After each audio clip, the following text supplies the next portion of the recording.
Assalamualaikum warahmatullahi wabarakatuh. Perkenalkan, nama saya Suherni, NIM 122203093. Saya membuat video ini untuk memenuhi tugas UAS Ekonomi Strategi yang diampu oleh Ibu Nia Zulinda. Saya di sini menganalisis tentang tokoh Adam Smith.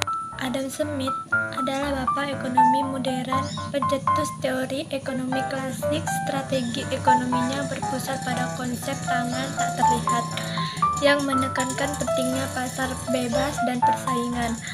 Ia percaya bahwa individu yang mengajar kepentingan pribadi secara tak langsung akan menguntungkan masyarakat secara keseluruhan untuk mencapai melalui spesialisasi, efisiensi, dan mekanisme harga yang mengatur penawaran dan permintaan. Berikut adalah poin-poin penting dari kebijakan ekonomi Adam Smith.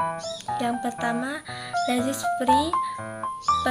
Pemerintah sebaliknya tidak terlalu banyak campur tangan dalam ekonomi, biarkan pasar bekerja secara bebas.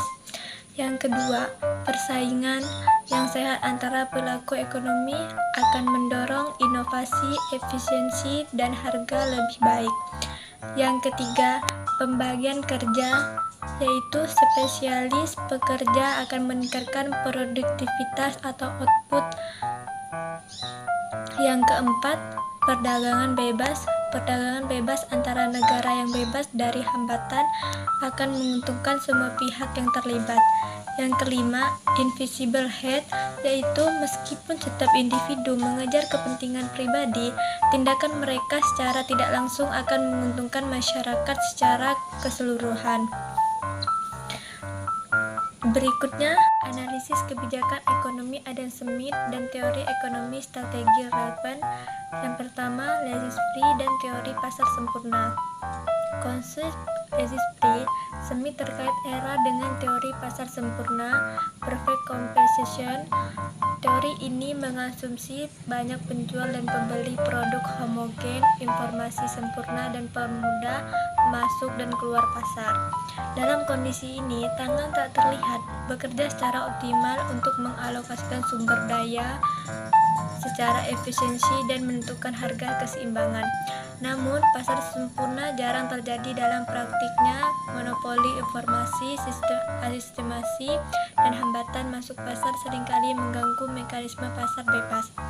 Yang kedua, pembagian kerja dan ekonomi skala. Smith juga menekankan berbagai kerja dan spesialis yang meningkatkan produktivitas melalui meningkatkan keterampilan dan efisiensi. Ini sejalan dengan konsep ekonomi skala, di mana biaya produksi per unit menurun seiring meningkatnya skala produksi, namun spesialis yang berlebihan dapat menyebabkan kelemahan seperti ketergantungan pada keterampilan dan kekurangan fleksibilitas. Yang ketiga yaitu perdagangan bebas dan keunggulan komparatif pendukung kuat perdagangan bebas. Smith mengantisipasi teori keunggulan komparatif David Ricardo. Teori ini menyatakan bahwa negara akan mendapatkan manfaat dan spesialis dalam memproduksi barang yang produksi lebih efisiensi dapat negara lain. Bahkan jika negara lain lebih efisien dan memproduksi semua barang, perdagangan internasional memungkinkan negara untuk mengkonsumsi di luar kurva kemungkinan produk mereka. Namun, perdagangan bebas juga mendapat tantangan seperti proteksionisme dan ketidakseimbangan perdagangan.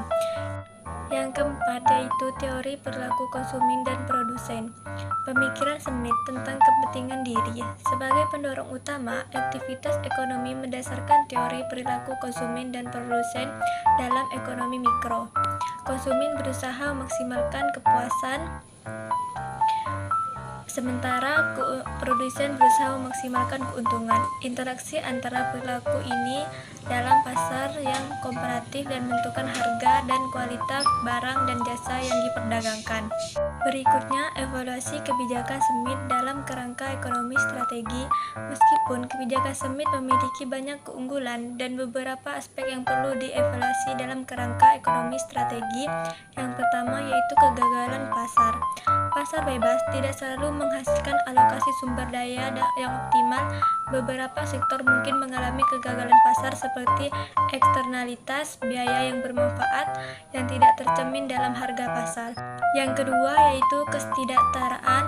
Mekanisme pasar dapat menghasilkan ketidaksetaraan pendapat dan kekayaan. Kebijakan sempit mungkin perlu dilengkapi dengan kebijakan retribusi pendapatan dan jaminan sosial untuk mengurangi kesenjangan. Yang ketiga, peran strategis pemerintah.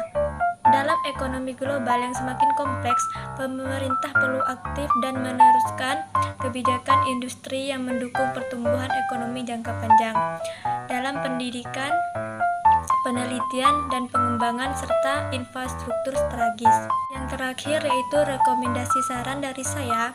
Meskipun pasar bebas penting, regulasi pemerintah yang bijak diperlukan untuk mengatasi kelemahan pasar bebas dan memastikan pertumbuhan ekonomi yang berkelanjutan dan inklusif.